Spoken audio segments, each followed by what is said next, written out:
everybody. Welcome to Hidden Expert. Hello. Hi, Kate.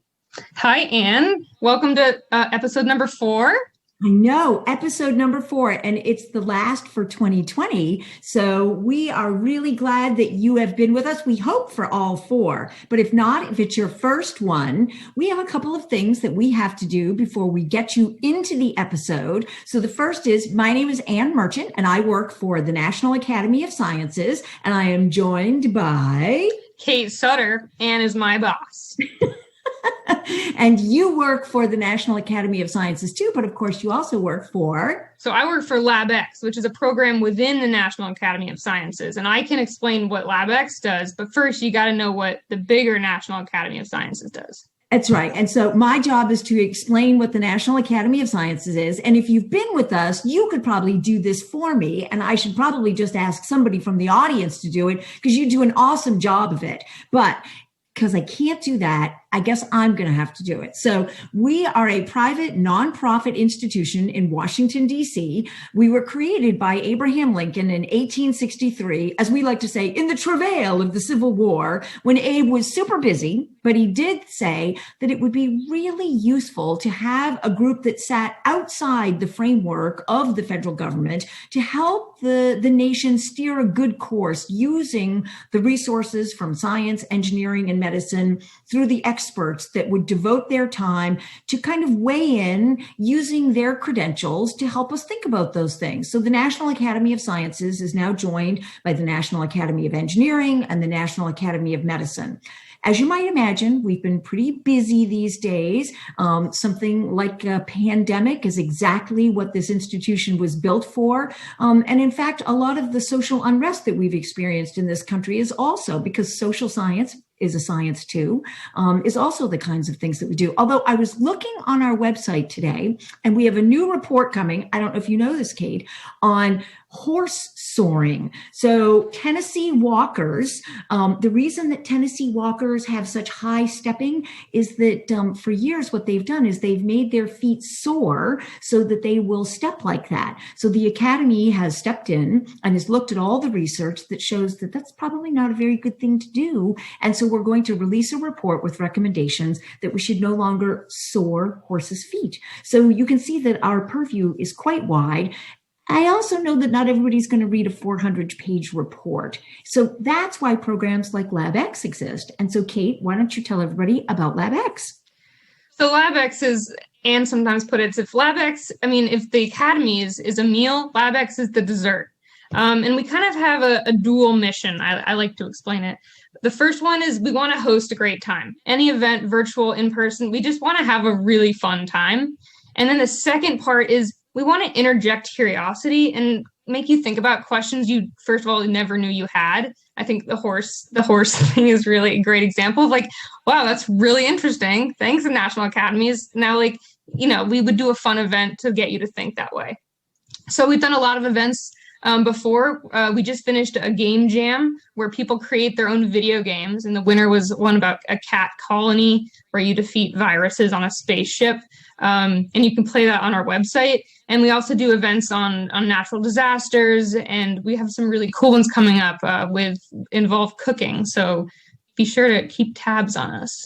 Exactly. And so Hidden Expert, I always like to put in a plug for this because Hidden Expert was the genius of Kate. It was her interview to get the job at the Academy. So we really hope you enjoy this tonight. And if you do, you need to send an email to Kate and thank her for this because you're making me blush, Anne. Yes, thank you. Hidden Expert hopefully will be just as great this time. A few housekeeping things I do want to mention about Hidden Expert is we have heard you. People have had issues with the chat and the poll feature. And I want to make it clear right off the bat, the chat feature, you cannot be in full screen. You have to scroll down a little bit and right below the video is a chat box. Please put your comments in there. That should take care of it. Also, when a poll pops up, it'll be in the chat box right there. It'll be pinned to the top, but in the chat box. You do have to scroll down. And that's important. We want you to take part in this. It's not Zoom. It's not going to be that pop-up obvious one, but we promise there's really benefits to this platform. Other than that, thank you to our storytellers for coming on. Thank you to our animator who has spiced up these stories. That's really fun to watch. Thank you for my team and Spark Street, who's producing this for us and doing all the logistics in the background. So thank you to everyone. And thank you to Chris Duffy, who's our incredible host and is going to take it from here. Exactly. Have a great time. Enjoy.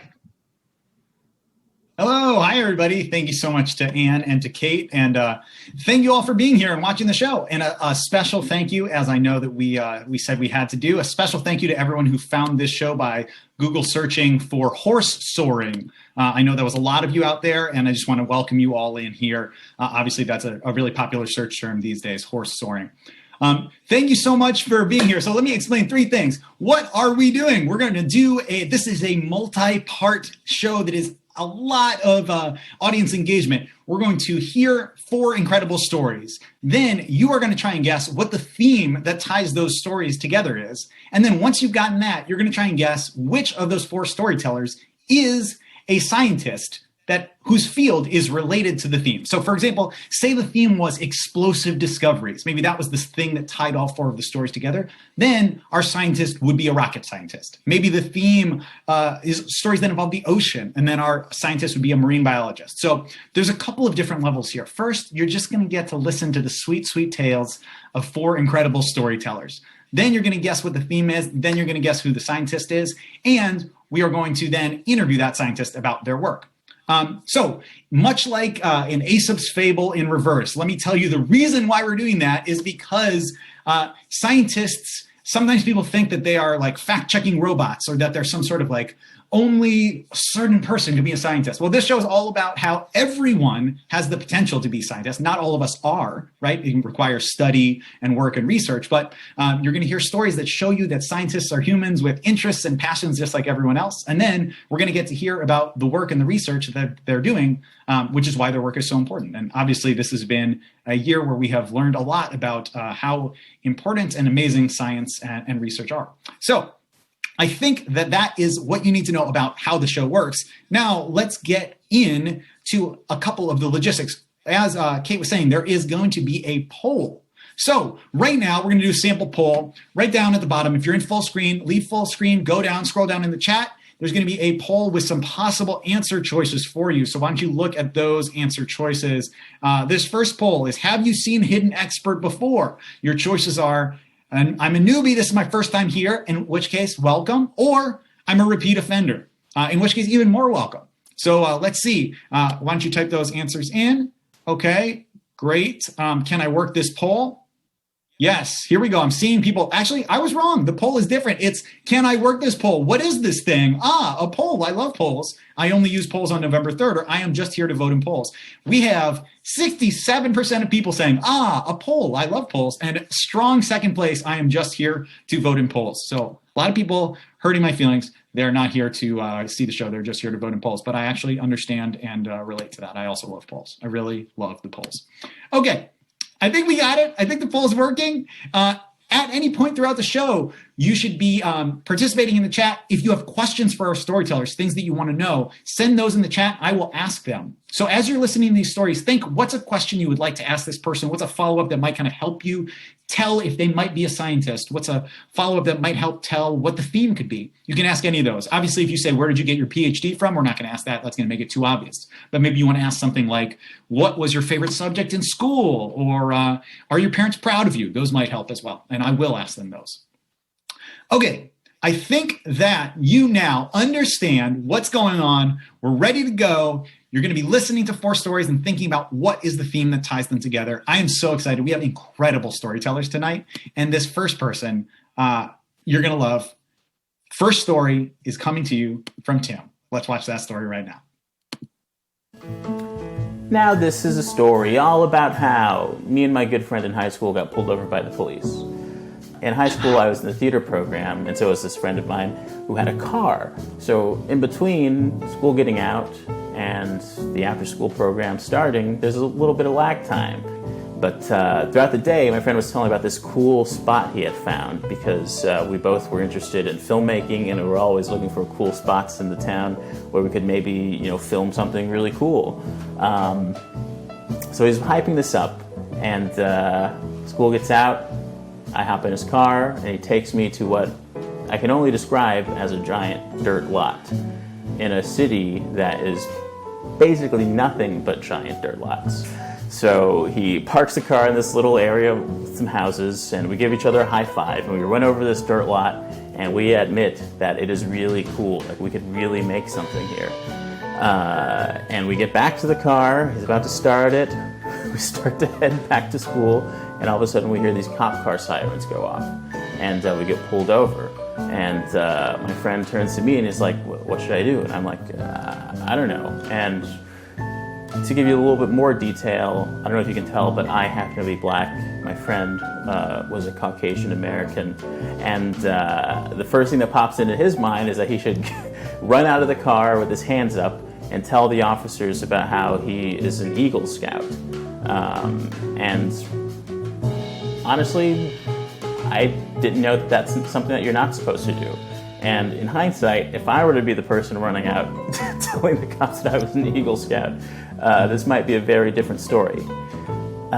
Anyway, it turns out that the cops had gotten a call from someone in the neighborhood who was a part of Neighborhood Watch, who saw two young men park in their neighborhood and give each other a suspicious high five on their way to look at a dirt lot. Another cop car comes up, and we're like, what is going on? And once they all realized that we were just two nerds staring at dirt, they agreed to let us go.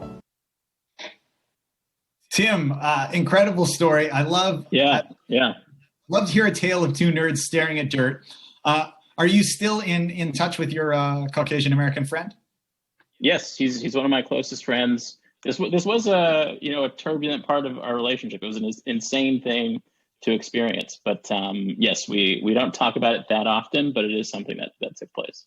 And was he actually an Eagle Scout, or was that a completely fabricated lie? Oh no, it was true.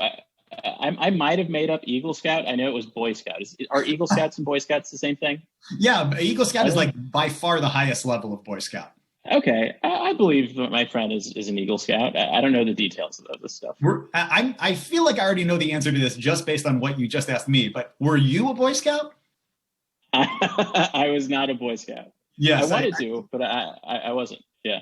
Well, we're going to hear more from Tim and all about the Boy Scouts, Eagle Scouts, and the properties of dirt, perhaps, in just a little bit. But now we're going to go in. And also, remember, at any point, you can be putting questions in the chat that I will ask Tim later on. That would help you figure out if Tim is our mystery scientist and also what the theme that connects these stories together is.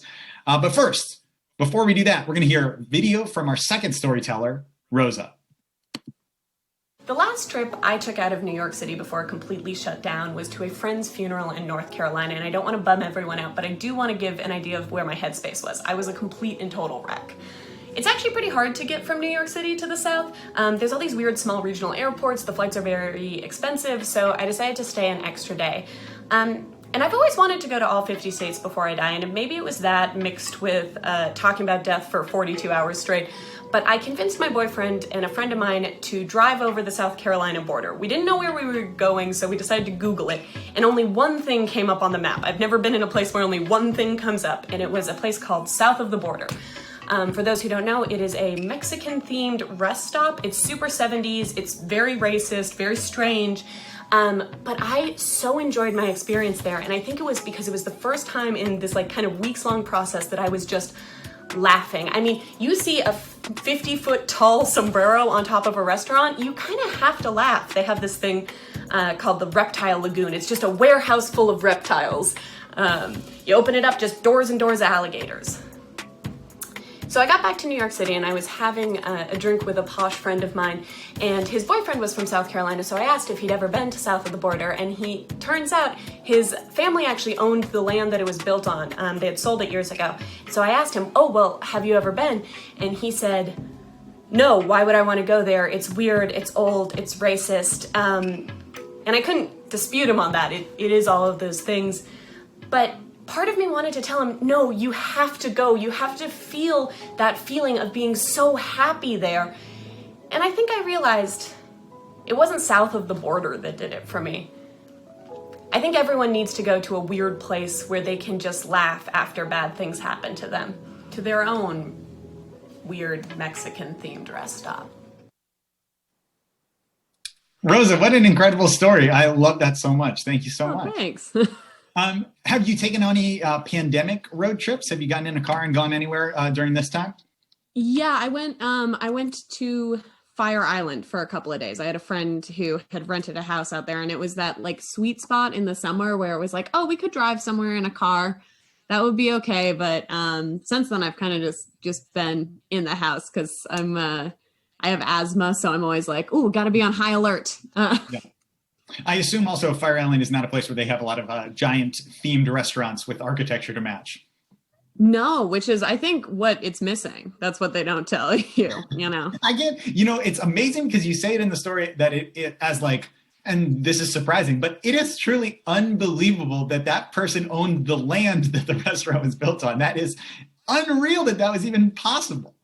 I know. I kind of worried that I was like a little, like I felt weird saying it because I like thought someone was like going to be like, you have to be lying about that. But the crazier thing was this guy's name is McCall.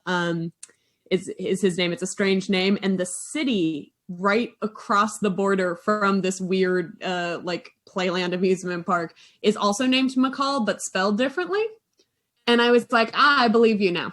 I thought you would be messing with me, but that was the little thing that I was like, oh yeah, no, that makes sense. Incredible. Okay. Well, we're getting so many fantastic questions in from the chat right now. So many great ones that we're definitely going to be asking you all in just a moment. And a lot of questions for Tim, a lot of guesses for the theme, and ones are rolling in very quickly now for Rosa that are so great. We're going to talk to all of our storytellers after we hear them all. But first, for those of you who love the polls, you love polls. I know it because a lot of you said that was the only reason you were even here was just to answer polls. We got another poll for you. And you know what? This poll is the one that I announced first. This was the poll that I falsely laid out too soon. This poll is, have you ever seen this show before, or are you a repeat offender? And let us look in the chat. Here we go. All right. I'm seeing a lot of votes for first time here. That's great. You know what? Actually, the repeat offenders are coming in now. That it's catching back up. Looks like we might have an almost even split. Welcome to all of the newbies. Thank you so much to all the repeat offenders. Also, I'm sorry and thank you. That's how we feel. I'm so glad that y'all are here, and we are going to keep this show moving right along with our third storyteller, Manoj. Well, one summer, 4 friends and myself were attending Pitchfork Music Festival, and they all decided to take a bit of LSD. Their plan was to only take about a quarter dose each, and the way that they were going to do this was by dropping a full tab of acid into a bottle of water, and then each of them would drink about a quarter of that bottle. So when people typically do this, they'll wait some amount of time so that the acid dissolves into the water, but given that it was a hot Chicago summer, they started drinking from that bottle pretty much immediately. And within a couple minutes, they realized the tab of acid was gone, meaning that somebody had prematurely consumed basically a full dose of LSD. So at this point, it was a waiting game. The person wasn't going to figure out for about 30 minutes to an hour whether or not they were going to be able to stay at the festival or whether or not they're going to have to leave so that they wouldn't freak out. But I didn't have time to wait for this. I was trying to see the band survive. Some people might know that band because 2 of the members do the music for Stranger Things. And I actually grew up rollerblading a bit with one of the members, Michael Stein. And just as a side note, his rollerblading is just as creative, technical, and scary as his music is. So I turned to my friend, we'll just call him J-Baby for this. I was like, hey, J-Baby, man, we gotta go see Michael Stein, gotta support the rollerbladers. And so we get to the set, and sure enough, it's dark, foggy, the lights are flickering, and there's these little satanic candles on each one of their synthesizers. In other words, it was scary as hell. And about 10-15 minutes in the set, I turned to J-Baby, and his eyes are just super wide, and he's leaning back as if the music is like pushing him. And I guess he lost that game of psychedelic Russian roulette. Or won it, depending on how you look at it. J Baby ended up being all right.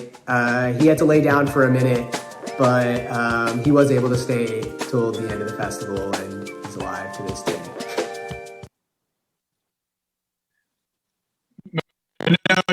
Amazing story. How was the concert? We got to know. It was great. Pittsburgh Music Festival is always a lot of fun. They have a good mix of hip hop and other things, and yeah. And did that change your relationship with those friends afterwards, where people were like, maybe I'm not going to drink from a shared water bottle anymore? I feel like they might have done it again the following year. I should mention, by the way, I had VIP, so I was just drinking. Yeah. Very, I love the side note. The fact that two of your side notes have been side note, I rollerblade, side note, I had VIP. Just fantastic. Yeah. Those just dropped in on the sides. Amazing questions coming in for you, Manoj. We're going to get some great ones. We also have a lot of guesses for the theme, and some people are very close already. So we have one final storyteller, and then we're going to get to hear what the actual theme is. Let's go with our final storyteller. So let's now go to Liz. Late 2015, I was actively making a mistake with this woman, Gwendolyn. She was not nice to me. She was very addicted to cocaine, and I think that contributed to her character. Like one time I was at her apartment, and as I was leaving, she started saging the apartment and then told me that she was saging it because of me. Like she wanted to rid her apartment of my energy and also wanted to tell me that while I was still there. I liked hanging out with her. I mean, I was obsessed with her. And I would have done whatever. She would not text me back. She was sort of hot and cold to me, kind of like a cat. And actually, she had a cat, and I loved the cat. The cat even loved me, and she loved that the cat loved me. And I loved that she loved that the cat loved me. And I also loved that she loved her cat. Actually, like when I would think about her character, I was like, well, she's not nice to me, but at her core, she's a good person. Exhibit A, the way that she is with this cat. Couple months into our mistake, I get this invitation to do ayahuasca at a Pilates studio in Brooklyn.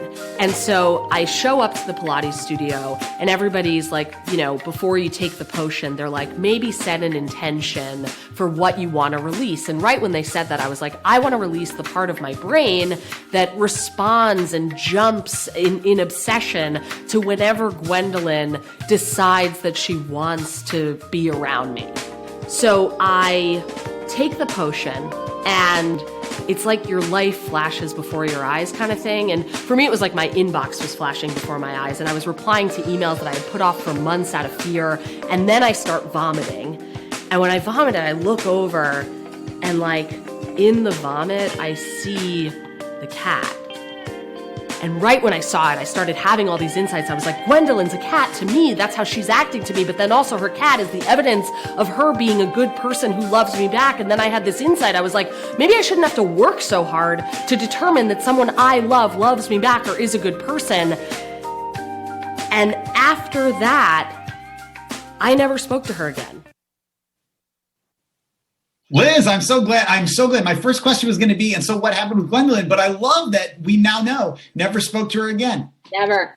And do you have any sense of whether she's ever heard you talk about this, or any like sense of that, or she hasn't reached out to you? It's just like there's been a complete cut. Yeah, I went into, I do like a lot of anonymous programs, and one of them that I engaged with was Sex and Love Addicts Anonymous. And I didn't do all the steps or anything in the program, but one of the things that they said was, you know, seesaw contact with your qualifiers, you know, people who brought you into the room. And so I just stopped, I blocked, I, you know, did all the things that I had never done before the ayahuasca, I guess. And so the answer to your question is I don't know. That's great. I love that you don't know. That seems like the right answer. And then do you have any pets now? Do you have a cat? I do. I have 2 cats. I did have them before. It would have been a fun thing if this, you know, this ayahuasca experience inspired everything, including my getting cats as pets. But in fact, I did have them before, and thankfully still do. What are your cats' names? Jack and Mona. Love it. Okay. We're going to hear more from you in just a second. We're going to hear more from all of our storytellers. But first, we are going to ask you, the audience, what do you think the theme is? A lot of you have been putting this into the chat. You've been putting a lot of guesses in. People are getting really, really good at this. I'm going to ask you to guess in just a second, but first, let's keep hearing them. I'm going to tell you some of the ones that are coming in that are theme, looking at dirt. No, although I do see how in some ways that is we looked at dirt literally. We looked at the dirt underneath a Mexican restaurant. We looked at dirt in the sense of the dirty parts of ourselves. And we looked at dirt because we were on LSD and we were staring at the dirt. So in some ways that actually is true, but no, that was not it. One of the other theme guesses was weird places and racism. I love that as a theme. That's kind of two themes put together. That is not the theme, but I do think that affected several. Other theme guesses, weird situations with happy endings. Okay, that's true. Many of these fit that. That is not what the actual theme is. The actual theme was, a lot of you got it. A lot of people knew. Taking a trip. That's right. Trips of all kinds. Look at that. All right. Taking a trip. We're back. Oh, that is incredible. Taking a trip. All right. We did it. Yeah. Okay. So now you know the theme. The question now is, which of these storytellers is the scientist based on that theme? So I'm going to bring all of our storytellers back. All of you have the chance to be asking them questions. There are already a ton of questions that have come in the chat. We are going to now find out a little bit more about them, and then we'll use that to figure out which of them might be the scientist on our theme, who is our actual hidden expert. So let's get started with a question just for everybody, which is, what is your nerdiest hobby and what is your coolest hobby? So let's just go down the line, starting with Tim. Wow, that's somehow a very tough question. My nerdiest hobby, I guess, is something is this a hobby? Just going down a rabbit hole of weird Star Wars theories on YouTube? Yes, that fully counts as your nerdiest hobby, Tim. I confirm. Yes. And what about your coolest hobby? It sounded like your problem was you had too many nerdy hobbies, so you weren't sure which one could be the nerdiest one. Yeah, and now that I know that that's not the cool hobby, I guess my cool. Oh, that was your cool hobby? I'm so sorry. No. I'm so sorry. My cool hobby. Well, Tim, we'll come back to you. Rosa, okay. What's your nerdiest hobby and what's your coolest hobby? All right. I do have to say probably I do a lot of crafting in general, which I think is I would say is a cool hobby, but is probably a nerdy hobby. However, I would say my nerdiest is probably I used to teach D&D. So I know a ton about board games. I collect strange board games. In general, collecting is a big hobby of mine, but I love both those. I think they're both excellent and they both count in the categories. Liz, what about you? Okay, so the audience is guessing, and so I don't know which of these is the cool one and which is the nerdy one. So there you go, audience, to guess which is which.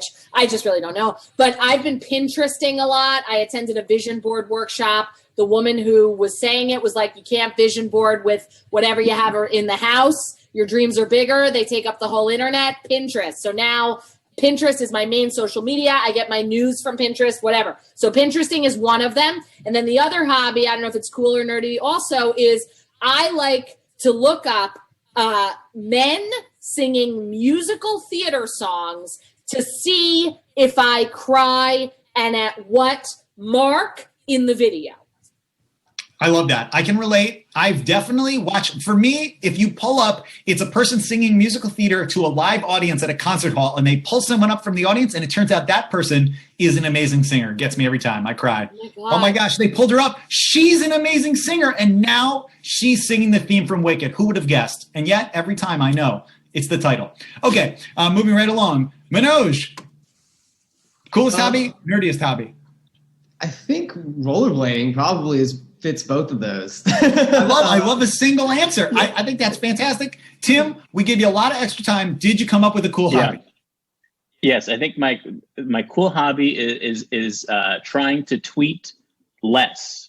I think cool people don't tweet a lot, and I naturally tweet a lot. But recently, I've been trying to tweet less, which makes me a little mysterious and adds to the worth of the tweets that I do post. I think you've identified the real core, and the reason why cool is actually not a good thing. The core of cool is, I don't actually even need this. I don't care about anything. I'm trying to not do it at all. Okay, another rapid fire one for everyone. Does your current job involve looking at dirt? People are really latched onto dirt, and I love it. So let's start this time with Manoj. Manoj, does your current job involve looking at dirt? In any way? No. Liz, in any way? Metaphorically, yes. Okay, Rosa? No. Tim? I'd say metaphorically yes as well. Okay. How about this one? Okay, we have Liz, a question for you. Do you like Jonathan Groff? Yeah. Okay, that's an easy one. Tim, questions for you. Did you ever go back to film at that lot? Or I guess they're asking, you know what? I never filmed that video at the dirt lot. We never did. I think we were a little too afraid. Okay. Rosa, a question for you. Do you collect fossils? I'm not really sure why this person asked that, but maybe they're trying to get at the heart of whether you're a scientist or not. I don't have any fossils. However, I do have a couple geodes, and I have a lot of rocks in general. So what about adjacent? What other weird places have you been is another one for you, Rosa? Other weird places. Oh, I'm a big connoisseur of weird places. I have this website that I go anytime I drive. I live in Brooklyn. Anytime I drive out of the city, I go. It's called Roadside America, and it is just a list of all the things. What are the roadside attractions across any route you take? So I've been to like mystery spots. I've been to claimed vortexes. I've been in caves under stores. I've been at I will stop at every single one that you let me stop at. Okay, I love this. That is a very helpful tip for me. I'm going to start going to Roadside America. Manoj, question for you. How many years ago did your story happen? Ooh, I think that was 2016 or 17. Yeah. And another question for you is, what accomplishments make you most proud? That's a good question. I built a fire pit not too long ago out of bricks, and I found a bunch of wood. I've been cleaning up our neighborhood, cleaning up all the sticks, and taking a bunch of logs and whatnot that have fallen off of trees. I feel like that made me pretty proud. Okay. Where do you live? That is, do you live in the suburbs or a rural area that's full of sticks and logs? No, in my neighborhood, there's medians with trees. I should also say that I live by a massive park, and I've been taking sticks and stuff from there. I don't know if I'm supposed to. Okay. Less cleaning up, more stealing from public property. We totally understand. Okay, a question for everyone. People are saying, what is a compliment you've gotten that sticks in your memory? I like that. That's a very sweet, nice question that they're asking you. So everyone, if you can think of a compliment you've gotten that sticks in your memory. And then I think we're going to have one more question, and then we're going to guess who is the actual scientist, who's our hidden expert. So let's start with Liz this time. Liz, what's a compliment that sticks in your memory? Sure. I got mugged, and when I got mugged, what came out of me was I yelled from like my gut, just take it. And somebody heard me down the block and was so nice and like stayed with me to, when the police were coming and whatever. But he's like, your voice really carries. I love that that's your favorite compliment that sticks with you. It's a beautiful one. Rosa, do you have a compliment that sticks with you? Yeah, I teach aside from a lot of things that I do, and I work with mostly like teens, and I was teaching them history or whatever, and all of this is happening, and a girl stopped me and was like, Miss Escondone, you look pretty good for someone who's 35. And I have to say, I am not 35, but I do feel good that I look good at that age. So it felt like, all right. And also later she said my shoes were cool, which is like the best thing you can get from a teenager. They're very mean. I can absolutely assure you that you will never, it's not possible to get the compliment, your shoes look cool, from a teenager when you are 35 or older. So you have, you've nailed it. You got them both at the same time. Tim, what's a compliment you got? Once someone told me, like a stranger on the street told me that I look like Sinbad. And they said it in a tone where I'm not sure if it was a compliment or an insult, but I like Sinbad. So I think it was a compliment.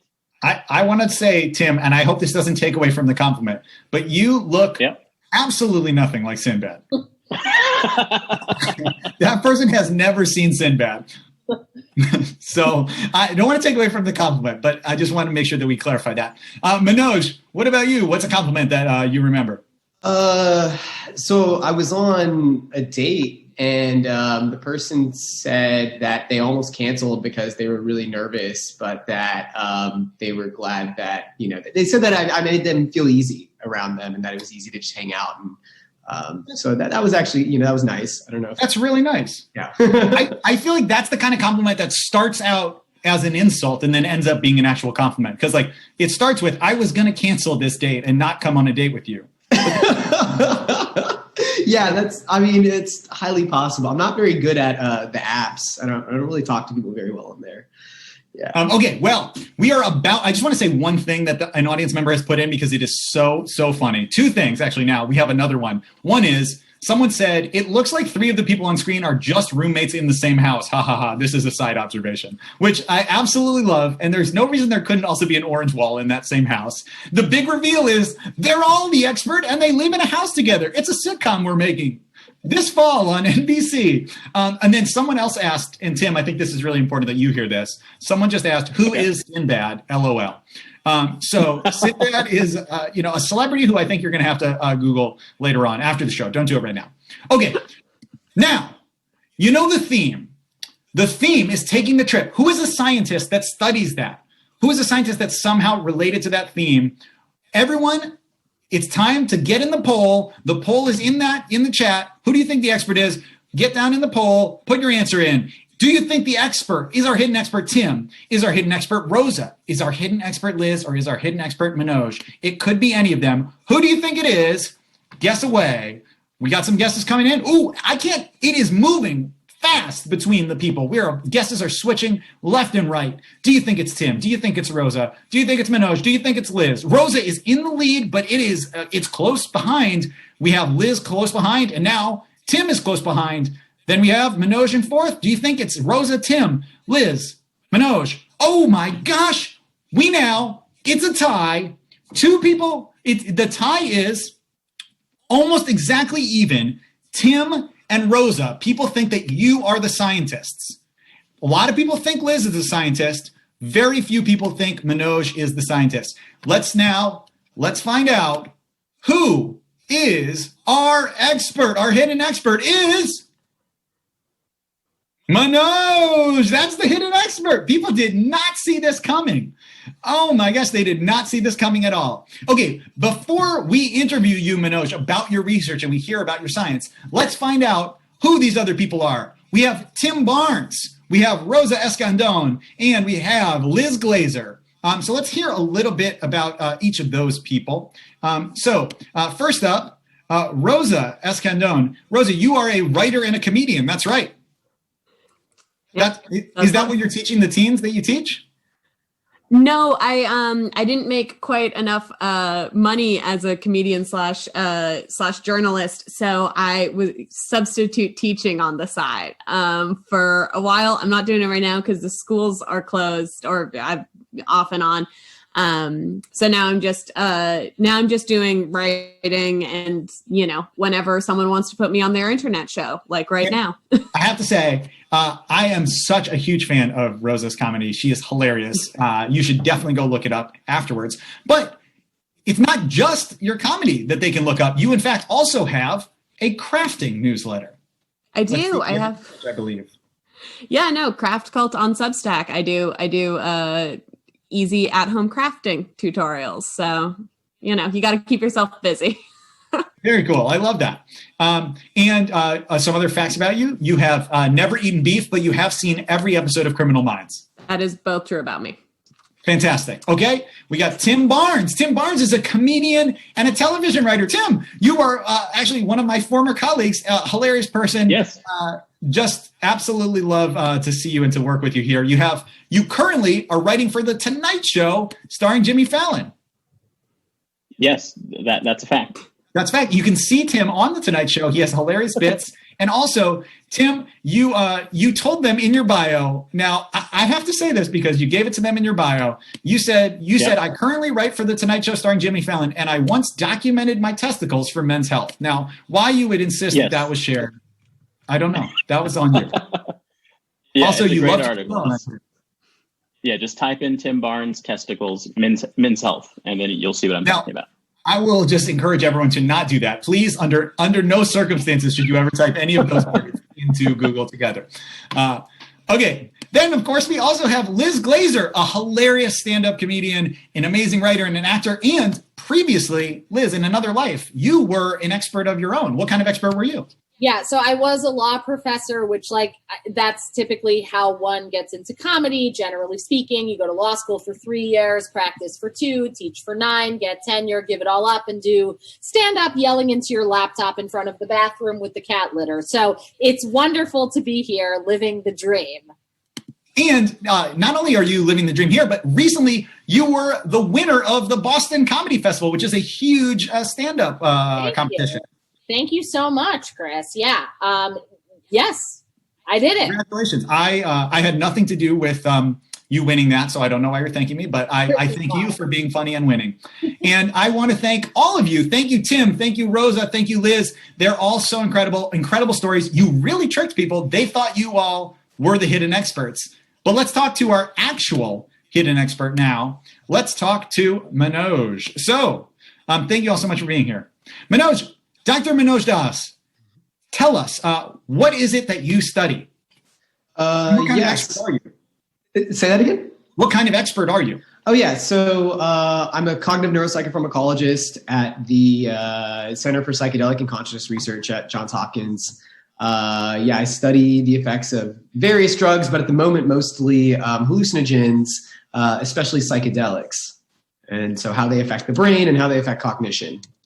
And so obviously a big part of the show is trying to get people to understand that scientists can be all different kinds of people, that they have interests and passions and may be people who you didn't expect. The audience did not expect that you were the hidden expert. Why do you think that is? Probably because I was talking about a bunch of friends doing drugs, and I can put on a certain speak, but I don't always speak that way. And I don't think in my story I spoke that way. Can you give us like a little taste of like, I'm a professor speak? Like, I'm a Johns Hopkins professor. What does it sound like when you are trying to make people think that? Well, first of all, I'm a postdoc. But I'm a postdoc. I think it's hard for me. If I'm talking science, then I think I can go into a certain, especially when I'm giving a talk. But even then, when I give a talk, I do try to introduce certain elements of like comedy, for example, because it engages people. And I realize that even for experts, what I talk about can be dull sometimes. It can be math heavy or, biology heavy or whatever. But yeah. Well, I want to get more into your actual research and hear about it. But I also just want to tell the audience, we're going to talk to Manoj about his research and about his work at the Johns Hopkins Institute that's studying psychedelics. So if you have questions, please put them in the chat. We will ask them. We'll try and get to as many as we can. So first of all, I feel like this is a really interesting field because it's not something that has been studied very much for a long time. So do you feel like you are rediscovering old ideas, or are there new things that have just never been discovered before because it hasn't been researched? Yeah, so that's actually a problem I have right now with this field, is that a lot of what people are doing is just confirming what we already knew. And, not to, throw my boss under the bus, but for example, like the hippies have been telling us that mystical experiences have been happening under these drugs for, since the 60s, right? And he just kind of confirmed that. What was cool is that he confirmed it in a way that people who'd never done these drugs before were reporting that, 70% of them were saying that it was one of the most meaningful experiences of their life. So that is, I think, it's quantitatively novel, but qualitatively it's like, everyone's like, of course. Or there's, other sorts of things like music is more emotional under drugs, under LSD. And it's just like, duh. On top of that, all drugs produce that effect, and for that matter, all stimuli under LSD are going to be more emotional. You know, this can is going to be extremely emotional under LSD. So I am trying to find some novel effects, but you know, it's slow. But for example, trying to find in what situations can these drugs actually enhance cognition? Because everybody wants to act like these drugs enhance cognition, and currently everybody's showing that all they're getting are impairments. So yeah, I'm looking for some novel things. That's great. It's fascinating. So obviously we have so many follow-up questions. A couple of really great ones from the audience that are, I think, important to start with. One is, I thought that the US had made it illegal to experiment with psychedelics. Well, you could always still get a Schedule I license. So for example, people have done, you know, cannabis research. So THC is, it's actually dronabinol. It's legal. We don't even need medical cannabis necessarily. There's already a legal isolated molecule, THC, though they call it dronabinol in order to, not have the stigma behind it. But cannabis, the plant, is illegal and Schedule I. And yet you can get a Schedule I license. And it's the same thing with psilocybin, which is in magic mushrooms, or DMT, which there was research being done in the 90s actually with DMT in America. And yeah, it's doable. It's just, it takes a lot of paperwork, a lot of money. You really have to convince the FDA, the DEA, as well as your local IRB, the Institute's review board. But it's doable. It just takes a lot of work, and sometimes the government can be, definitely a little bit unruly. And when you're asking, when you're doing these studies, are you looking at like fMRI activity, brain activity, or are you asking people about their experience, or both, or what is it that you're actually doing? Yeah, so I do fMRI, and fMRI is interesting. It's never really been, it's never been a diagnostic tool. Like, we can't use it to like diagnose you with depression or schizophrenia or anything, although we're trying to make that happen. But it's still cool to look at like brain activity. But the thing that I really care about is about like proper models of behavior, using different computational models to try to, pinpoint different processes that we think exist, and how different drugs, for example, can influence those processes in some idiosyncratic way. One person is saying, and I think this is hilarious, so I just want to share, they're saying very seriously that Manoj's job description sounds quite similar to that of Dr. Venkman, Bill Murray's character in Ghostbusters. I actually think that it was not Bill Murray's character, but I do believe there was Dr. Venkman in Ghostbusters. How did you, well, I don't think this is the answer, although maybe Ghostbusters is, but how did you get interested in your field in the first place? So yeah, I mean, there's a lot of reasons. So because of rollerblading, I had a really bad concussion my first year of college, and I actually had to drop a class. I started off in engineering, and I couldn't stay in engineering. And the whole experience was kind of surreal. It was really weird to clock back in after being awake for several hours, 8 hours or something like that, but not having any memory of it. And there was something really familiar going on, but yet I didn't have any like proper recollection. And so that whole thing got me interested in memory. But drugs have kind of fascinated me for a while. In high school, I was pretty anti-drugs because all my friends were quitting skating for drugs. And unfortunately, a lot of people, they're not here anymore. And so I think that really made me interested in, well, why are people doing these things? And later on, you start to find out that, oh, hey, psychedelics, they've got a negative side to them, hallucinogens in general, but there might be a positive side to them as well. And I mean, every class of drugs we have, most class of drugs, that is, they have a place in medicine, whether it's opioids for, treating pain, especially immediately after surgery or something. The cannabinoids are being, THC is prescribed, as well as other synthetic cannabinoid, Nabalone. It is prescribed for really rare cases like AIDS and cancer. Stimulants are used for ADHD or narcolepsy, et cetera. So I think hallucinogens, it was kind of interesting, where it was like, well, why are these not used yet for medicine? And it turns out, well, there might actually be a purpose for them. So someone is asking, and I think this is a great question too. Someone's saying, with the fact that mushrooms have been legalized, with psilocybin mushrooms being legalized in Oregon and in certain other cities, they're being decriminalized. Do you think that is going to make it so that it's easier to do this research in the future? What do you think that means for the the future of this research? And also, more generally, what are the kind of conditions that can benefit from this? What are you finding as possible benefits from this? Yeah, so I don't know if it'll make it easier because you're decriminalizing at the state level. It's like what's going on with medical cannabis, which is essentially just a farce for recreational legalization, you know?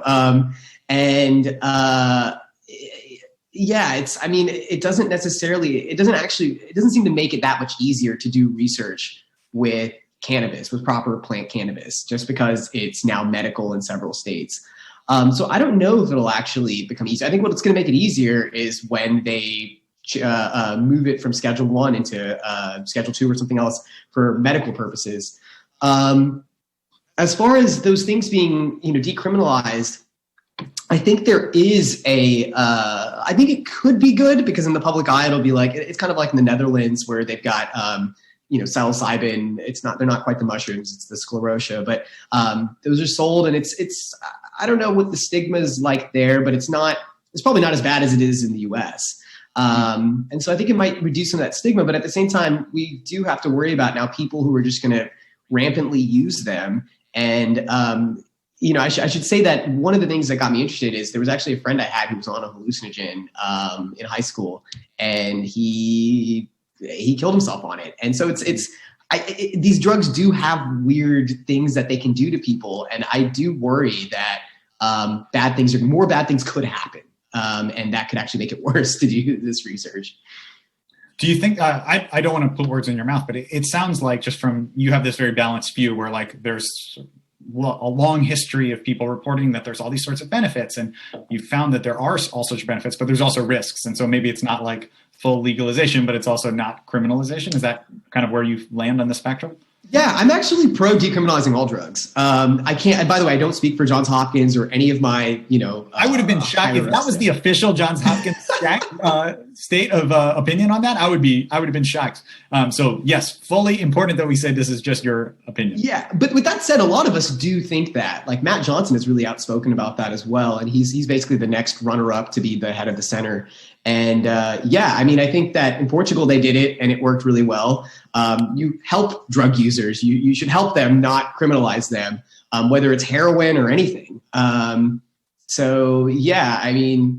think I'm quite pro decriminalizing all drugs and not just psychedelics. And I think that psychedelics are getting decriminalized, but there's this weird racial bias, and the psychedelics are unfortunately kind of like white people drugs because. I don't know exactly why that is, but they do tend to be used more by white people. And now it's like it's getting legalized. Or like cannabis. Cannabis started, it was referred to as marijuana, which was a way to kind of associate it with Hispanics. And that's why we don't use the word marijuana anymore, because it was kind of it has this racist history. But cannabis didn't finally become like legalized in these states until at this point, I think more white people use cannabis than people of color. So, as much as I'm pro decriminalizing these things, there is this I do think we should be just decriminalizing everything, including the drugs that other people use that aren't white. So, yeah. Yeah, I think that's an incredibly important point. And it's interesting to see as like some states, when they do legalize drugs, they also include sort of like an equity component and trying to like expunge past offenses and things like that. And then other states treat it as though none of that has ever happened before. Okay, we only have a little bit of time left, so I want to ask you a couple of pairs of questions because people are so interested. I'm fascinated by what you're studying, and so many people in the chat have great questions. I'm going to pair two right now that I think pair well. So Manoj, this first question, I'm going to ask you the question that most seems like the person who asked it could potentially be on hallucinogens right now. And then I'm going to pair that with the question that most seems like it is certain that the person who asked this is not on hallucinogens right now. Okay, so the one that seems like, I don't know if they are, but could be someone on hallucinogens right now. They said, what does your research teach you, or what has your research told us about what it means to be human? Okay, that one. And then I'm going to pair that with the one that I think is least likely to be on hallucinogens, which is, are you on LinkedIn and would you connect with me or other audience members? Well, I'll answer the second one first because it's easy. I'm not on LinkedIn. Academics don't tend to be on LinkedIn, but I'm on Twitter. My email's not, unfortunately, on the Hopkins website because get a lot of hippie traffic. But you can message me on Twitter, and I'll potentially get back to you. But it's entirely possible that person is going to message you right now and be like, "How dare Chris say that? I was on hallucinogens when I asked that." Okay, and then the next one. What does it mean to be human? Do you feel like you've learned anything about that from your research? Yeah, so it's kind of interesting. So with a lot of drugs, animals will self-administer them, when they're bored in their cages and there's nothing else to do. They'll of course use heroin. I think it's not easy, but you can get animals addicted to alcohol. But as far as psychedelics go, animals don't tend to self-administer psychedelics, and yet humans do. Some humans do, that is. A lot of humans never touch it again. I think that Ben Stiller mentions in I forgot, there was some show where he talks about how he did it once and never again.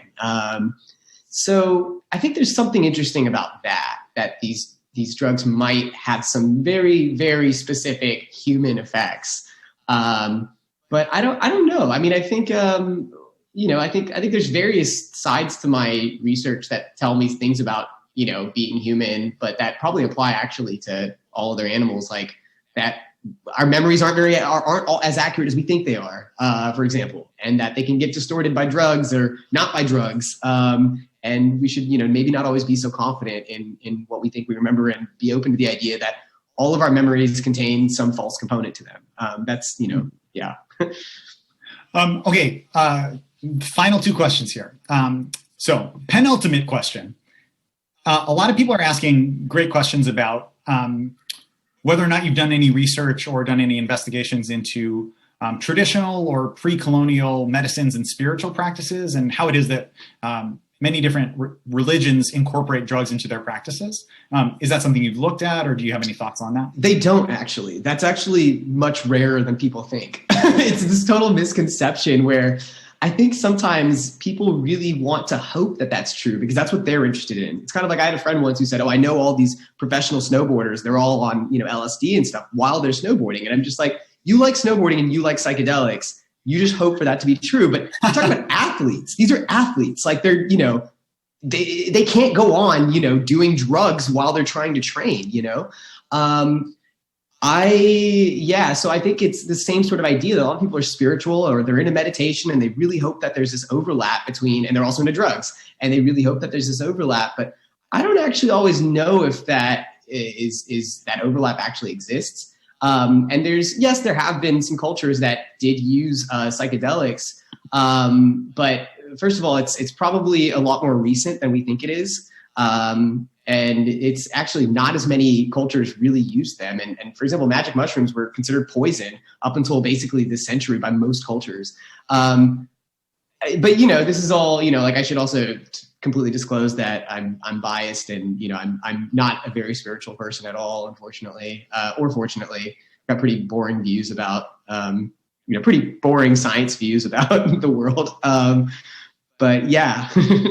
Okay, that is fascinating and honestly was such news to me. As you were talking, I was like, oh, this is why it's important to talk to actual experts about the field, because there's all this like kind of passed along anecdotal knowledge that I'm just like, I guess that's true. And then talking to you, I'm like, oh, these aren't facts. That's fascinating. So I think you really kind of highlighted like the beauty of why we need to actually listen to expertise and listen to actual scientists. And I have one final question for you. Mm-hmm. The person who sent this question in, they marked it important. The way they did that in the chat is they wrote the word important in all caps. So they said, important, do you wear this outfit at work? This is a great outfit. I wear long cardigans a lot, and including at work, but I'm actually wearing like kind of fancy pants, they're not actually fancy. They're kind of psychedelic, if anything, and I can't wear those to work. I'm supposed to wear, dress pants and a dress shirt and whatnot. So no. Well, listen, could we have ended on a I don't think there is anything that could be a more relatable end to the show than our hidden expert saying that he is wearing a form of pants that you're not allowed to wear in a professional office situation if you were actually there. I am sure that is true for every single one of us who is watching this show and participating. Those are beautiful pants. You gotta love those psychedelic pants. Manoj, thank you so much for being here. Thank you so much for talking with us. Your research is fascinating. You do such a great job of communicating it. And again, the whole point of this show is that scientists may not be the people that you expect them to be, but it is incredibly important to actually hear from them and learn from their expertise. And I feel like I have learned a ton. Hopefully you have learned a ton. There are people who are now learning about everything from pants to what the truth is about psychedelic drugs, to all sorts of other things. We even learned about places that you should or should not go as roadside attractions. If you see a giant sombrero, now you know, potentially don't stop there. It is a problematic site. Thank you so much for being here. I really appreciate you having been here. This was our final show of 2020. We really appreciate you all being here. I hope that you will stay safe and stay healthy and have a great rest of the night. And check out more from LabX on our website at labx.org. Have a great night. Stay safe, everybody.